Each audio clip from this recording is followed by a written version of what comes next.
Radhe Radhe. Hi friends, அனைவருக்கும் வணக்கம். எல்லாரும் எப்படி இருக்கீங்க ஃப்ரெண்ட்ஸ்? நல்லா இருக்கீங்களா? ஃபஸ்ட்டு ஸ்நாக்ஸுக்கு 1 கப் அளவுக்கு கேழ்வரகு மாவு எடுத்துக்கலாம்.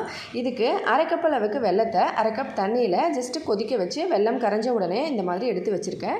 மேலாக்க ஊற்றுறேன், நீங்கள் வடிகட்டிட்டு ஊற்றிக்கோங்க. இப்போ இதை நல்லா மிக்ஸ் பண்ணிவிட்டு நம்ம ஒரு டோ மாதிரி ரெடி பண்ணிக்கணும். டோ மாதிரி ரெடி பண்ணி நல்லா கொஞ்சம் டைட்டாக இந்த மாதிரி சின்ன சின்னதாக உருட்டி ஒரு பிளாஸ்டிக் கவரில் எண்ணெய் தடவி இல்லைனா நெய் தடவி இந்த மாதிரி தட்டிக்கலாம். இந்த மாதிரி சின்ன சின்ன மூடி வச்சு கட் பண்ணுறதுனால ஓகே, இல்லைனா அப்படியே கூட நீங்கள் பொரிச்செடுக்கலாம், உங்களோட விருப்பம். இப்போ இதை அடுப்பில் எண்ணெயை நல்லா சூடு பண்ணி ஒரு கடாயில் அதில் இதை கட் பண்ணி இந்த மாதிரி சின்ன சின்ன பீசஸாக போட்டு பொரிச்சு எடுத்தோம்னா கேழ்வரகு மாவில் அதிரசம் செம்ம டேஸ்டியாக சூப்பராக ரெடி ஆகிடும் ஃப்ரெண்ட்ஸ். ட்ரை பண்ணி பாருங்கள், ரொம்பவே ஈஸியாக இது நம்ம செஞ்சிடலாம். ஒரே தடவையில் நிறையவும் போட்டு எடுத்துக்கலாம். நம்ம 4-5 பீஸ் ஒன்றாவும் போட்டு பொரிச்சு எடுக்கலாம். எவ்வளோ சூப்பராக நல்லா பஃப்னு பூரி மாதிரி வருது பாருங்கள். ட்ரை பண்ணி பாருங்கள். ஈவினிங் டைமில் குழந்தைங்களுக்கு கொடுங்க. கேழ்வரகு மாவு கண்டிப்பாக விரும்பி சாப்பிடுவாங்க. எப்பயாச்சும் ஒரு தடவை எண்ணெய் யூஸ் பண்ணி கொடுக்கறதுல தப்பில்லை. அதனால் முடிஞ்ச வரைக்கும் ட்ரை பண்ணி பார்த்துட்டு எப்படி இருந்ததுன்னு சொல்லுங்கள். இப்போ அடுத்த ஸ்நாக்ஸுக்கு 1 கப் அளவுக்கு உளுந்து பருப்பு தண்ணியில் போட்டு ஊற வச்சுருந்தேன். அதை நல்லா அரைச்ச அப்புறமா அதில் ஒரு 1/2 கப் அளவுக்கு கேழ்வரகு மாவையும் சேர்த்து நல்லா இந்த மாதிரி ஒரு 2-3 தடவை பல்ஸ் மூடில் நம்ம 2-3 தடவை நல்லா ஆன் பண்ணி ஆஃப் பண்ணி இந்த மாவை எடுத்து இதை நல்லா சப்பாத்தி மாவு பதத்துக்கு இந்த மாதிரி நல்லா திரட்டிக்கலாம்.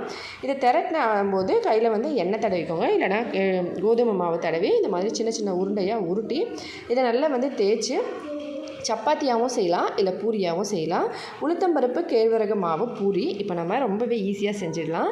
இப்போ இந்த மாதிரி நல்லா திரட்டி இதை இந்த மாதிரி கட் பண்ணி ஒரு மூடியில் இதை அப்படியே எண்ணெயில் போட்டு பொரிச்சு எடுத்தோம்னா உளுத்தம்பருப்பு கேழ்வரகு மாவு பூரி ரெடி ஆகிடும். கேழ்வரகு மாவு நீங்கள் கம்மியாக சேர்த்துக்கலாம். உளுத்தம்பருப்பு கொஞ்சம் எக்ஸ்ட்ராவாக இருக்கணும். தேவையான அளவுக்கு தண்ணி ஊற்றி ரொம்ப கம்மியான அளவுக்கு தண்ணியை ஊற்றி நம்ம அதை அரைச்சிக்கணும். அதுக்கப்புறமா நம்ம அதை கேழ்வரகு மாவு தேவையான அளவுக்கு போட்டு மிக்ஸ் பண்ணி எடுத்துக்கணும். இதை கையில் கூட பிசையலாம். முதல்ல உளுத்தம்பருப்பு மாவை அரைச்சி அந்த பேஸ்ட்டில் கேழ்வரகு மாவையும் சேர்த்து செய்யலாம். இப்போ அடுத்த ரெசிபிக்கு கோதுமையை நல்லா கழுவி காய வச்சு இந்த மாதிரி கொஞ்சம் நல்லா முடிஞ்சால் காய விடுங்க, இல்லைனா அப்படியே கூட வருங்க.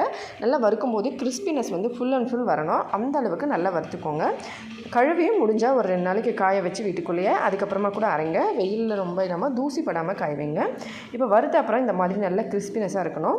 இதில் கொஞ்சமாக வேர்க்கடலை ஒரு 1/2 கப் அளவுக்கு, இப்போ ஒரு 2 கப் அளவுக்கு கோதுமை எடுத்துருக்கீங்கன்னா பாதாம் ப்ளஸ் வேர்க்கடலை சேர்த்து ஒரு 1/2 கப் எடுத்துக்கோங்க. இதை நல்லா வறுத்துட்டு சின்ன சின்ன இன்க்ரீடியன்ஸ் இந்த மாதிரி கிஸ்மிஸ் வேறு ஏதாவது இன்க்ரீடியன்ட் நீங்கள் ஆட் பண்ணணும்னா அதையும் சேர்த்து இதோட இந்த மாதிரி அரைச்சிக்கோங்க. ஒரு கைப்பிடி அளவுக்கு ஜவ்வரிசியும் நான் சேர்த்து அரைச்சிருக்கேன். ஒரு கைப்பிடி அளவுக்கு பச்சரிசி எல்லாத்தையும் நல்லா வறுத்து இந்த மாதிரி அரைச்சி ஹெல்த் மிக்ஸ் ட்ரிங்காக இதை பயன்படுத்தலாம். பாலில் கலந்து கொடுக்கலாம், இல்லை தண்ணியில் கூட கலந்து கொடுக்கலாம். ட்ரை பண்ணி பார்த்துட்டு மறக்காமல் கமெண்ட்ஸில் எப்படி இருந்ததுன்னு சொல்லுங்கள். வீடியோ பிடிச்சிருந்தா லைக் பண்ணி ஷேர் பண்ணி சப்ஸ்கிரைப் பண்ணுங்கள். ஹெல்த்தியாக சாப்பிட்டு சந்தோஷமாக சேஃபாக பத்திரமா வருங்க. நன்றி, வணக்கம்.